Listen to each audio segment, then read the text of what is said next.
Jeg har lavet muffins i dag. Det var faktisk ret sjovt. Faktisk lavede vi også en pizza. Og det var fordi det var ret sjovt. Ej, det var lidt kedeligt, fordi så var det nogle små majs. Og dem begyndte man at spise af. Og så var der ikke nogen til pizzaen. Men stadigvæk, vi har derinde i det der rum. Det er noget, der hedder hjemkundskab. Og det er der, man laver kunst, som man maler. Det er derfor, det hedder hjemkunstskab.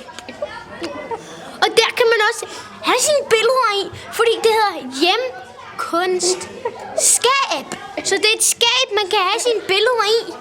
Og det er faktisk ret fedt, fordi at, når man lige har malet det der majs, som man begynder at spise af, så kan man lige sætte den i skabet, og så bliver det flot.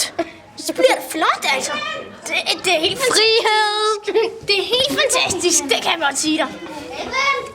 Og så er der sådan nogle mursten her, ikke? Det er faktisk en dårlig murermester. Hvad fanden?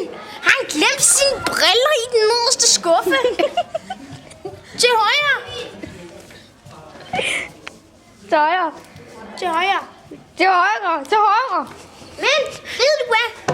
Jeg mødte sådan en dame i Føtex. Frihed! Jeg mødte sådan en dame i Føtex.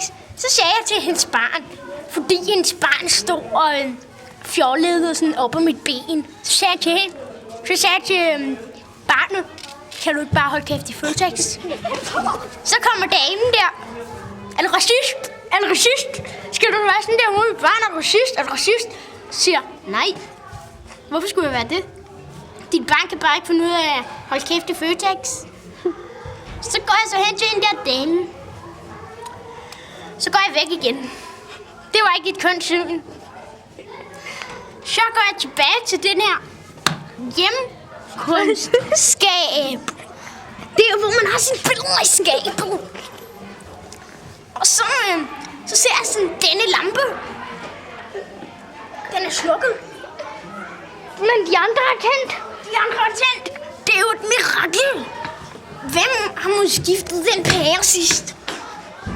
Hallo, den er faldet ned. Jeg kan få den til at løse. Nej, det skal du ikke. Fordi det er faktisk farligt. Jeg kan godt Så få den til kommer at der lyse.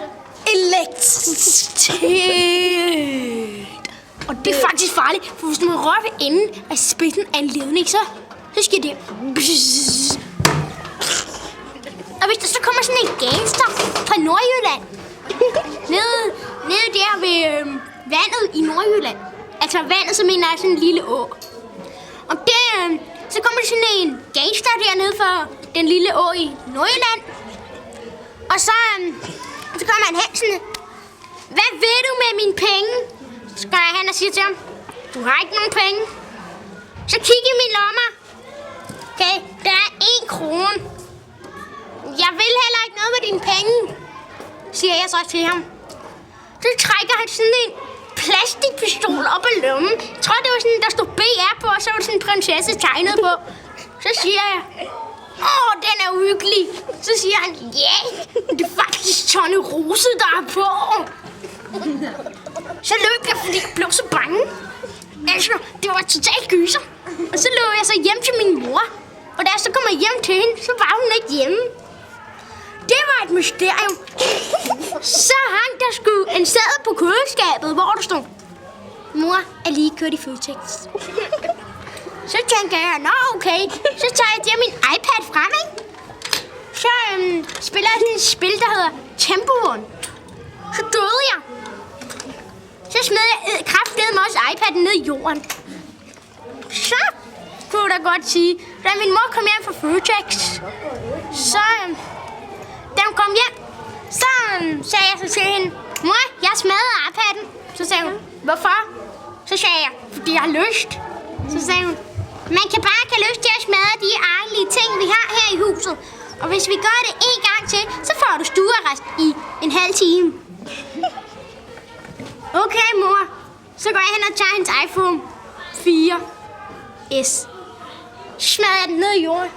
Så kommer hun hen til mig. Du er stuearrest i en halv time. Okay, en halv time efter. Går ind og tager hendes hat. Smid den ned i jorden, tramper på den. Du har rest i 5 sekunder. Ja, okay. 1, 2, 3, 4, 5. Må jeg smadre dine diller? Nej, det må du ikke. Nej, for jeg har ikke nogen diller, sagde du. Nå, men nu tror jeg, vi skal sige farvel til August. Fuck dig. Jeg Frihed! Forbudt! Og han er handicappet.